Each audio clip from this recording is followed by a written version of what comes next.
In 2019, Tiger Woods made one of the greatest comebacks in sports history. But 562 years earlier, this same game was banned. Kings tried to destroy it, wars were fought over it, and two men, separated by decades, would battle for the title of the greatest player who ever lived. This is the story of golf. Scotland, 1457. King James II had a problem. His soldiers were supposed to be training with bows and arrows, preparing to defend against English invasion. Instead, they were playing a game with sticks and pebbles on sand dunes. The game was so addictive that the king literally banned it. Golf became illegal. Think about that. People loved this game so much that a king had to criminalize it to get his army back. But here's the twist. 45 years later, a new king, James IV, became obsessed with the game himself. In 1502, he lifted the ban and became the world's first golfing monarch.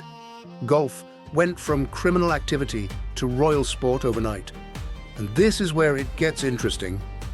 Mary, Queen of Scots, was so devoted to golf that she played just days after her husband was murdered, which, unsurprisingly, looked really bad. But she also introduced the game to France and even gave us the word caddy from the French military cadets who carried her clubs. St Andrews, Scotland, the home of golf. In 1552, this course became the foundation of everything we know today. But here's something wild. It didn't always have 18 holes. The original course had 12 holes.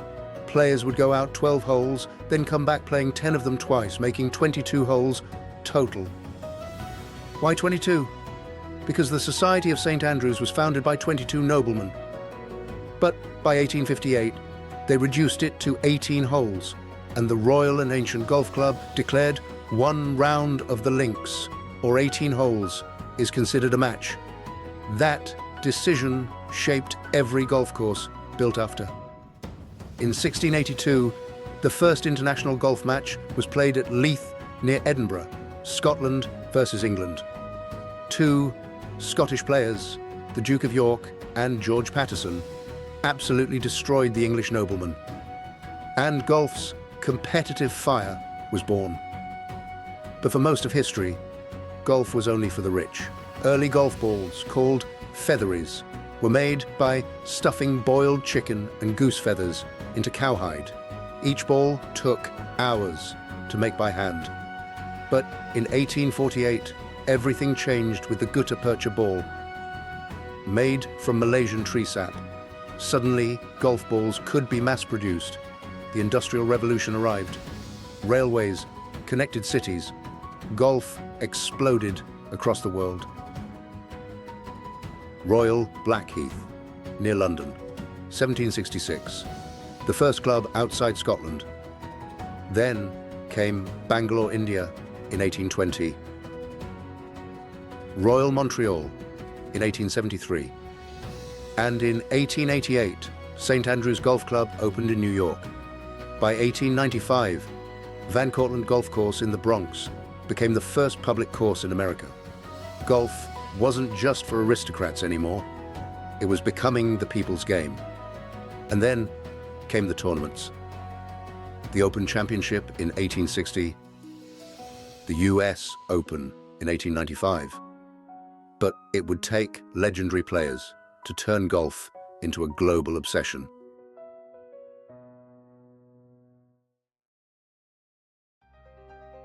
Jack Nicklaus, the Golden Bear, 18 major championships, 19 runner-up finishes, 73 top 10 finishes in majors. For decades, he was the undisputed greatest golfer who ever lived. In 1986, at 46 years old, he became the oldest player to ever win the Masters. His career seemed untouchable. Many said we'd never see anything like him again. And then, Tiger Woods, 1997. A 21-year-old Tiger Woods won the Masters by 12 strokes, destroying the field. It wasn't just a win, it was a statement. A new era had begun. The debate raged. Who's the greatest, Jack or Tiger? Jack, 18 majors. Tiger, 15 majors. Tiger, 82 PGA Tour wins, the all-time record. Jack, the most consistent major performer in history. Tiger's 2000 season, arguably the greatest single season in golf history, winning 9 tournaments, including 3 majors, with a 15-shot US Open victory. At the 2000 PGA Championship, the two legends were paired together. Jack Nicklaus, at 60 years old, shot 77 and missed the cut. Tiger went on to win his 3rd consecutive major, and Jack knew.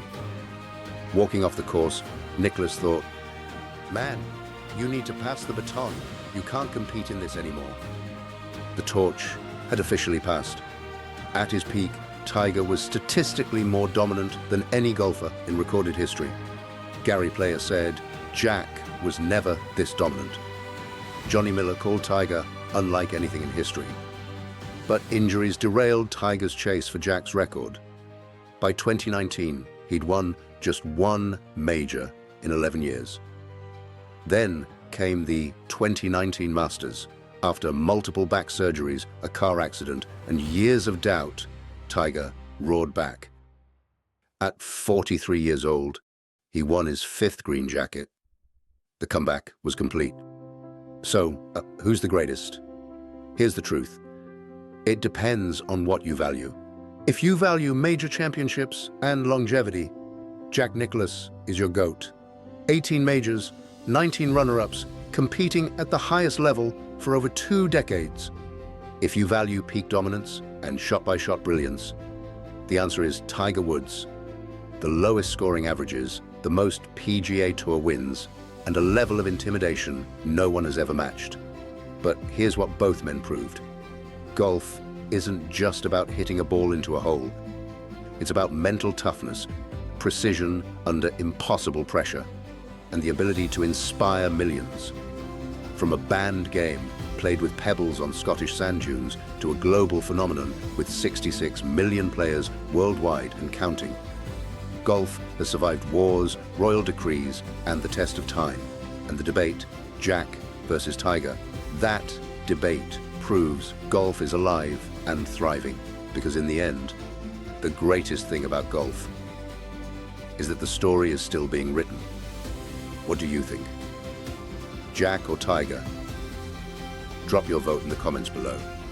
And if you learned something new, smash that subscribe button. We've got more legendary sports stories coming your way.